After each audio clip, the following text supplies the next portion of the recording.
of choice. It gets bigger and bigger every year, and to me, if I'm ever down in the dumps or I'm ever frustrated with something, all I have to do is go look at that room full of toys, and it gives me joy.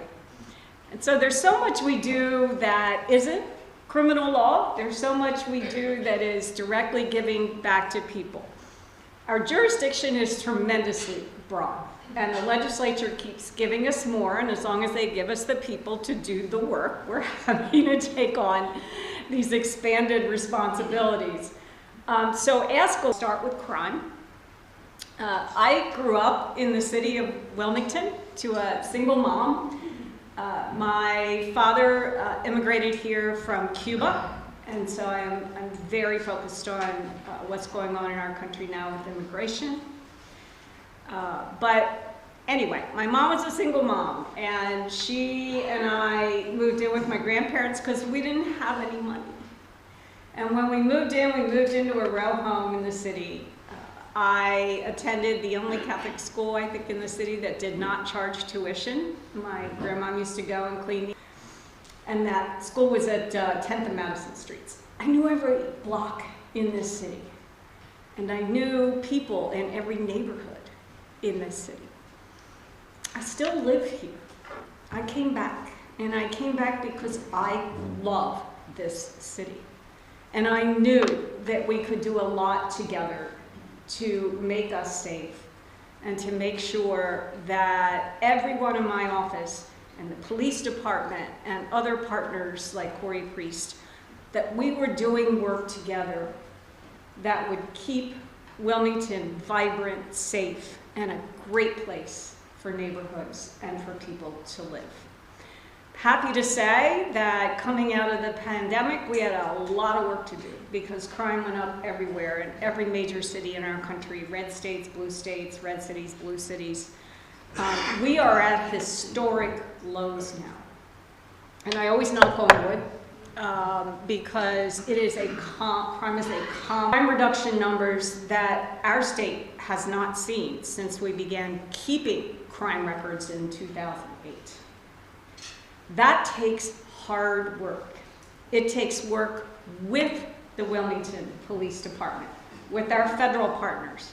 It takes work with the mayor, and it takes work for all of the nonprofits who are contributing to crime reduction in our state.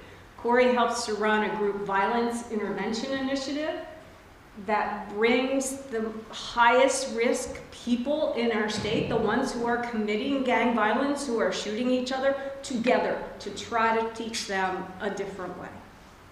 So it's not attributable. Those reductions are not attributable to any one person. It is a huge team effort, and we're going to continue that effort. We meet once a month in a program called GunStat, with the chief of police, with the mayor of our city, with the United States Attorney, with the command staff of the Wilmington Police Department, and we review every gun arrest in our city, and it is working. And we are targeting people who are truly violent and making sure that they get the full attention that they deserve. So let's hope that we continue this trend. But I am not naive. I know that law enforcement, while we can do our part, and that public safety and making sure that really dangerous people are in jail and people we can safely treat on the outside are not in jail, and that has been the hallmark of my 2 terms running for office, that we could do both. But I'm not naive, and I know if we don't change the underlying circumstances that get people there to begin with, that right in our own communities. And that has been the hallmark of how we have approached the criminal justice system. After I took office, the first bill that I worked on with Senator Darius Brown was a clean slate bill to give people a second chance. It passed unanimously in our state Senate. Why? It was a jobs bill. And we have now offered people successfully, thousands of people, to be able to expunge minor old records so that they could get a job. And that's working.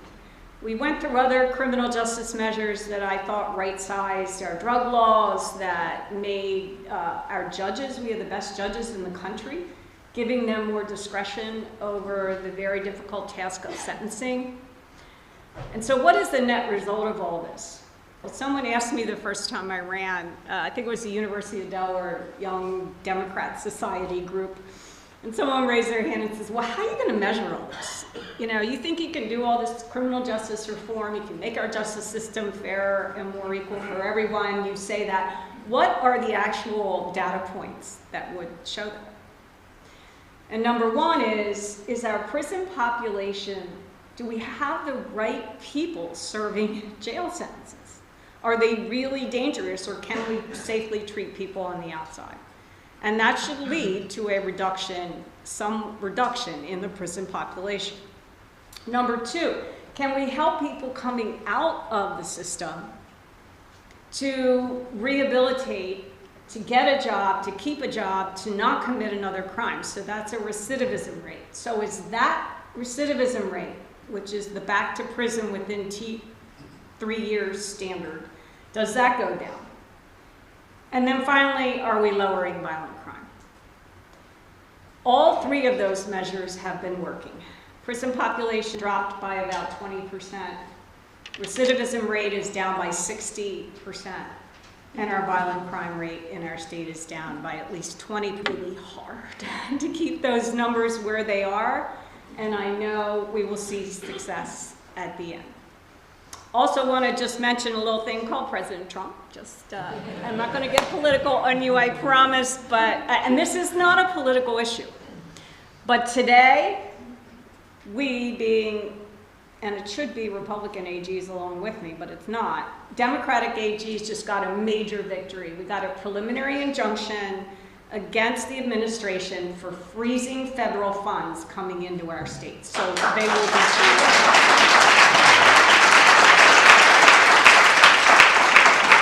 For those of you in the healthcare industry, today, or it was last night, we got a preliminary injunction telling the president you cannot wipe away funding through the National Institute of Health for healthcare research and finding cures for diseases. And so right now, he has to spend that money. And we sued to make sure that birthright citizenship in our country remains a 14th Amendment constitutional right. And we are winning that as well. Mind you, all of these cases are gone up to the Supreme Court of the United States. And I am a steadfast believer in the rule of law. They have signaled some tendency to look favorably on our cases. And I do believe that the Supreme Court cares about their legacy. Each one of the justices cares about how they're viewed in the future, and no one wants to be viewed as someone who ended democracy and the separation of powers. And so maybe I'm a cockeyed optimist, but I do believe that there is hope, even with our Supreme Court and its current structure. And then the second question, which Charlie McDowell asked me again today, thank you, Charlie, is what if the current administration ignores a Supreme Court order? And I've said to reporters, national reporters who have asked us that question, and all I can say is that would be an existential threat to our democracy. I already believe that he does not believe in the separation of powers because he has ignored Congress. Congress appropriated the money that's coming into states. Congress passed the laws that enable that money to come into states, and it's only Congress that can change that. It can't be changed by executive fiat, and that's really what the courts have ruled. So we're not filing lawsuits on everything. That would be all we're doing, but we are filing lawsuits on issues that really matter. Are there changes that need to be made? Yes. Are there efficiencies that could be made in government? Yes. But it's not okay to send a private citizen who happens to be the world's richest man into, okay, you can't do that. And so, you know, we're winning on that too. It's called our Doge case. But there are ways that that can be done and will be done. You just have to follow the rule of law. Once again, I love our work. I know that I could keep talking, but I really do want to hear your questions. And I want to call Corey. Corey, would you stand with me, please?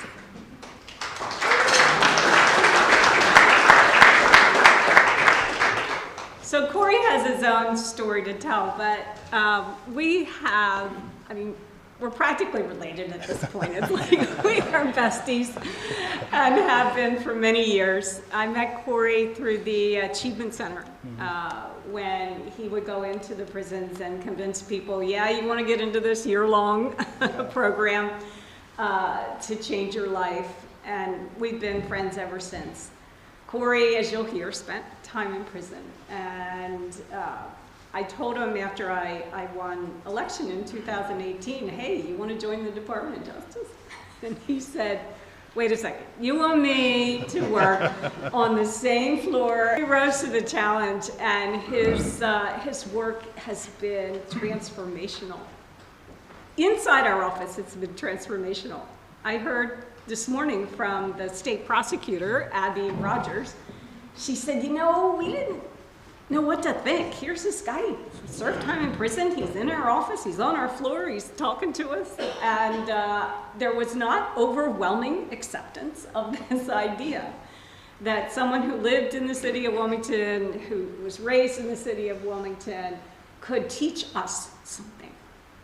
But what he has done is he's gotten into our hearts as well as our minds and our souls, and we are so grateful to call Corey Priest an outstanding member of the Department of Justice. So Corey, you want to say a couple words?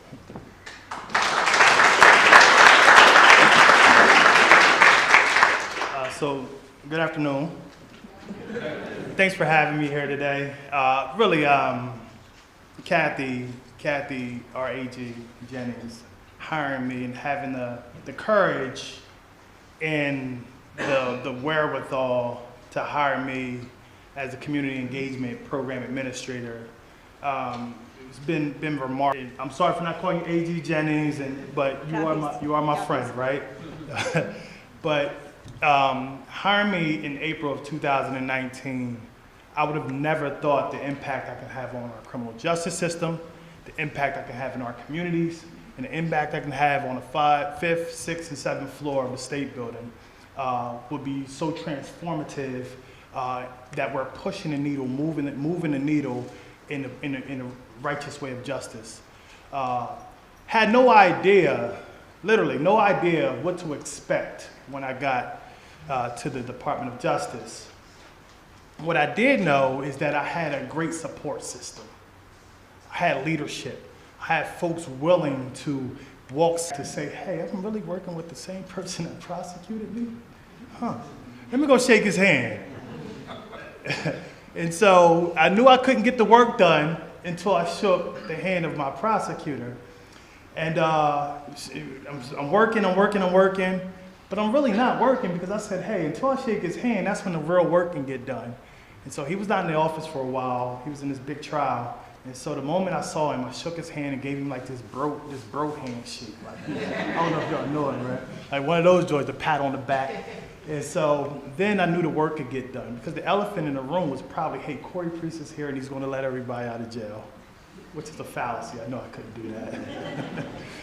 But foster care system, living in a house with no heat, no running water, no electric, cooking on a kerosene heater, like cooking literally on a kerosene heater. You know, and how do I use those experiences in those times in my life to afflict change in our office and in our community? You know, spending time in jail for me wasn't punitive. I thought God put me there because there was a greater purpose afterwards. And so I never looked at that time as punitive. I said, what am I going to do with this time to help someone get through it? Right? So I want people to win, W-I-N, win through what I went through. And that's what I do every day at work. You know, I community engage at work at the DOJ, and I community engage in our community. And so I'm very grateful for this opportunity. I'm grateful of the impact that I can have on just ordinary people and people who we think got some stature, right? Legislators or governor or mayors or, you know, and all that. But how do I use my time, my talent, my energy, and my space to impact people who otherwise wouldn't have that resource? And so I'm there, I do group violence intervention with these guys, these kids who are involved in group and gang violence in our state, just giving them hope, giving them aspiration, showing them love. And it all begins with the foundation of love. And that's how I move around every single day in the office and in our community. And if we love right, people will act right. And so that's what I try to do every single day. So I don't want to hold you guys up any further, but I'm open book, and I'm willing to answer any questions you might have. Thank you.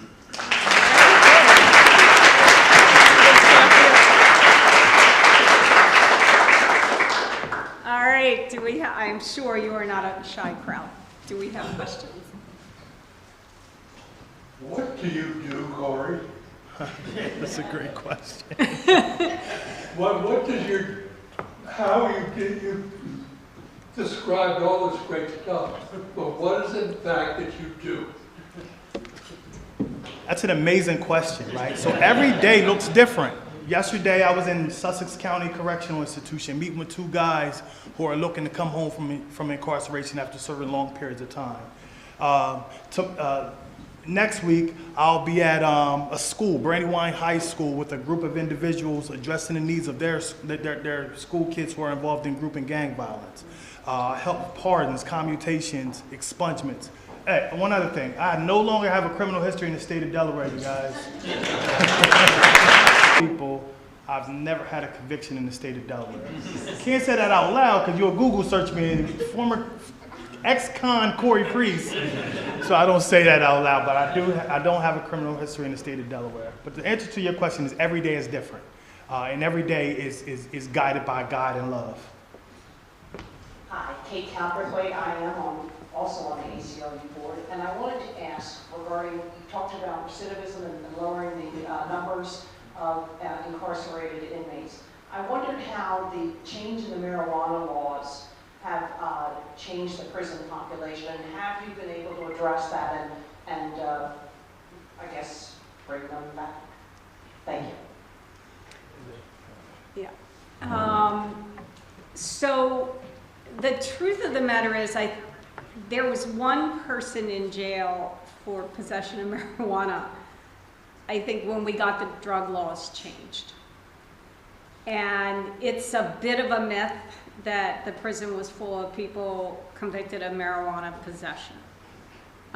There were probably more people in jail for dealing, but I think the point is it's marijuana possession, it's low-level crimes where if people have a substance use issue, they should be treated in the outside. And by sending people with low-level crimes to jail when it's not making us safer, what we're doing is we're creating more incentives for people to keep doing what they're doing as opposed to getting a job and working. And so it's counterproductive. It's been shown to be counterproductive. And I think our Department of Corrections, I'm going to really give them a plug. Tara Taylor is the commissioner of the Department of Corrections. I'd love to have her come talk with you. She is transformative. She's great. And she's made a lot of changes to the probation system, so it is not as punitive as it used to be, and people don't get sent back to jail typically for technical violations. They're trying to help people on a path forward as opposed to be punitive. Thank you, Kate, for that question. Thank you for being here, and also thank you for your investor protection unit. I'm regulated by them, and I just want to say they're just really nice people. That's great, thank you. With the effective dismantling of the Consumer Financial Protection Bureau, at the federal level, what kind of void does that present? I believe you guys are responsible for consumer protection, right? So what void is there, and how can you fill some of those gaps? Whew, that's a big one. So I'm sure most of you are familiar with the Consumer Financial Protection Bureau. It was run by a friend of mine who has been doing an amazing job. Delaware entered into a settlement with Trident Mortgage, Delaware, Pennsylvania, and New Jersey, so 3 states, thanks to the Financial Protection Bureau. 3 states, and but for the work of the Consumer Financial Protection Bureau, we could not have done that, because it meant looking at very complex algorithms in all 3 states to show a pattern of redlining that you would not be able to show if you're just an attorney general in 1 state. That was a significant settlement, and it's an example of how important the Consumer Financial Protection Bureau really is. Without it, I did speak to the gentleman who is the head of it, or was the head of it. He insisted that he be fired. He refused to resign. But he spoke at a recent conference for attorneys general, and he gave us a whole list of things we might be able to do at the state level to protect consumers as well. And we've been on top of that, and we'll be addressing it with the legislature, so thank you. Resource, if you were able to increase your resources by, say, 10%, how would you spend the money? What would you do first? I'd hire 10 more quarries. There are no more, there's not 10 more quarries. You know, thank you. I did not ask you to ask that question, but I very much appreciate it. We've been in intense discussions with our new governor about how under-resourced. Our biggest problem right now is retention, because even though our lawyers love the work they're doing, and they would never leave us, but for the fact that they can't afford to stay. So a lot of the people at our mid-level, that's like 5 to 10 years experience, they have mortgages, they're growing their families, and they can't afford their mortgages and childcare. And they can make triple what they make in our office. And so we've asked the Joint Finance Committee to help us because of the fact that we're losing so many really great experienced people. And I think everyone's favorably inclined to help us. We'll see when the ink dries on the paper, but it is a crisis. And it's a crisis throughout the country. It's not just my office, it's state government writ large. And I hope we can keep doing the amazing work we are, but thanks for the question. Thank you very much for being here. This is sort of a process question as opposed to a question about your work. How do you go about bringing suits with other attorneys general? Because I've noticed that seems to have been more frequent lately, and I don't know the reason for that. I can guess, but I think it's extraordinary because obviously Delaware has a rather small stature, and we wouldn't have much power on our own. So I'm pleased to see it happen. I'm curious about how it happens. It's a really good question. And so when Trump was president in 2016, I was not the Attorney General. I was sworn in January 1st, 2019. But my predecessors, many of whom are now governors, Josh Shapiro in Pennsylvania, Maura Healey in Massachusetts, Bob Ferguson in Washington State, and others were kind of the ones I looked up to and said, what are we doing? Because they sued over 100 times back then. And it was not as organized as it is now. We won 80% of those cases. And I'll give you a few well-known examples, the Muslim ban and the census questions and other voting rights cases. But the attorneys general now, so we fast forward to now, we started preparing almost a year ago with the what if scenario, and we're ready.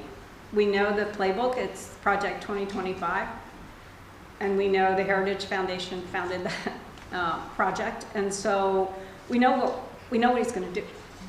He is, but I will say this, these are darker and more ominous times because it's all coming at once, and it's a much more powerful and sweeping set of changes that are destabilizing and chaotic. So we just have to be very vigilant. We have an impact litigation team of 2 people compared to what New York and California have. So we're never going to be able to say, oh, we're going to handle this one on our own. We can't do that. We can only do it when there's strength in numbers, and that's why we come together. We actually like each other, so we get along really well, and we work well together. Very good. Thank you. Thank you. Thank you. Corey, thank you. You both. Attorney General Kathy and Corey, thank you so much. So really appreciate your being here and taking the time to take some questions. So we want to thank you for joining us, and the way we do that is I've got a kids book here, and our club, our focus over the past 6 years, and I think for the coming decade, has been on early child education. And, really important for those little ones to get what they need before they're like 3 or 4 to achieve their potential as adults. And in Delaware, we're not doing that great. We're chipping away, but we got a long way to go. So we're knee deep in that work. And so what we're going to do is contribute a book in both of your name to one of our 4 partners, Kingswood, Christina Cultural Arts, St. Michael's, and Latin American Community Center. So we'll give them a book on behalf of each of you. So thank you again for joining us. We've got some coffee and macaroons in the back, so hopefully you're welcome to stay around a little bit. I'm sure there's a few other questions. And until we see each other again, let's engage in the magic